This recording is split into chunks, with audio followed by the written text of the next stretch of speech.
Alright, we're going to do some 5:38 a.m. Insomniac lock picking here. Got a security leader or leader security hardened steel padlock. Now this is the key, nothing too wild and interesting about it. This lock does have pretty strong tension on the core. Takes a fair amount of force to get it to turn and open. This lock was used on a back gate, not a side or a front gate, but a back gate outside in Chicago for a long time. My neighbor's grandpa actually gave it to me, and had it here a couple of years. Never wasted the internet with a video on it until now, I guess. And I'm using bottom of the keyway tension because the keyway is an American knockoff, but the keyway is wide open more so than a normal American. I don't know if it's just from wear or because it's just a cheap knockoff, but my thickest tension bar top of the keyway won't fit, so I'm using a wiper blade from a Hyundai dealership, so it's probably off a Hyundai. I don't know if that makes it better or worse. Same, probably, I don't know. You keep checking it here. That spring tension is so strong on this core that you can actually pick it and not even realize it because you're not pushing hard enough to open it. Yeah, see, it's open there. See how it takes quite a bit of force there to actually get it open. And so now it's open. Try to not make an ass of myself gutting it here. Use this homemade pinning tray here. I don't know if anybody's wondering how you make such a sweet pinning tray. Go to Walmart and get you a cutting board for like $1.29 or something, and then attempt to make a cool pinning tray and then completely fuck up, and you have this pinning tray. And let's fill up a screwdriver, get these out like Americans normally are. Okay, try to get the screw all the way out here.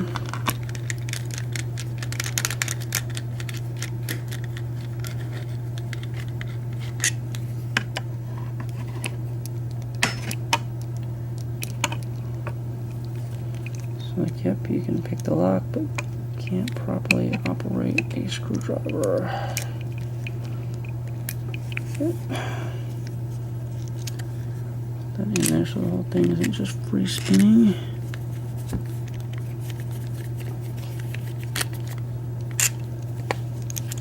There we go. Try to fill up the screw. It's nice and dirty and rusty. And to get this off, probably need a screwdriver for that.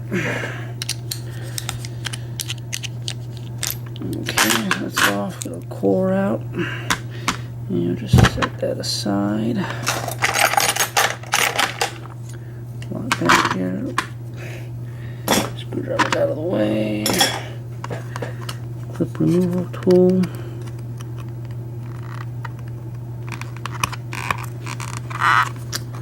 Okay, clip off. Put that away. Our custom made American follower. And unlike my tray, this actually did turn out how I intended. There's a key. Electronic key. No, actually. Yeah, try it this way. There we go. And I'll take our American follower. Okay, and push it out. And I've already dropped one pin. Okay, that's pin number 1 that I dropped. So we'll just put pin number 1 over here. And that is a standard pin. Pin number 2, also a standard pin. Pin 3, also a standard pin. And I'll just undo in a second. Okay, that's 5 and 4.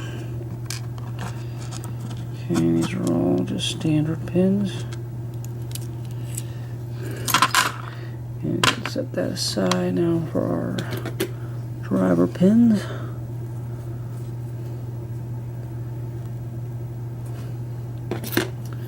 I'm going to try to do this without shooting them everywhere.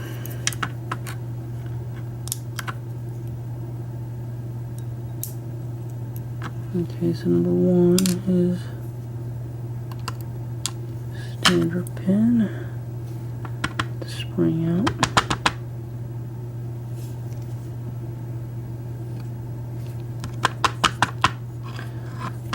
Okay.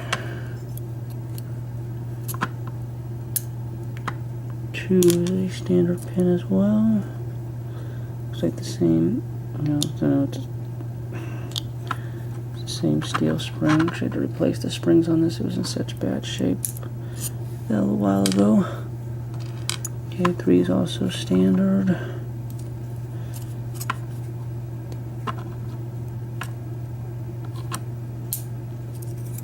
4 standard. And 5 is also standard. And then this also has a ball bearing in the back of it, which just adds to the tension. Turn on the core, so we'll set that right there. And the springs are all the same for the pins where that ball bearing is, so it's actually a fatter than normal spring by a lot. The rest of the springs are all the same. These are just standard padlock springs.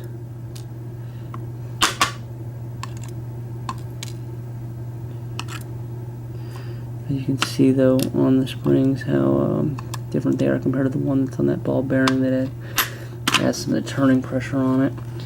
So see our pins here, nothing fancy about it, it's just a 5-pin lock, all standard. The only thing normal Americans don't have is this ball, at least like the tag out ones that I mess with a lot anyway. So anyways, thanks for watching, and that is all for now.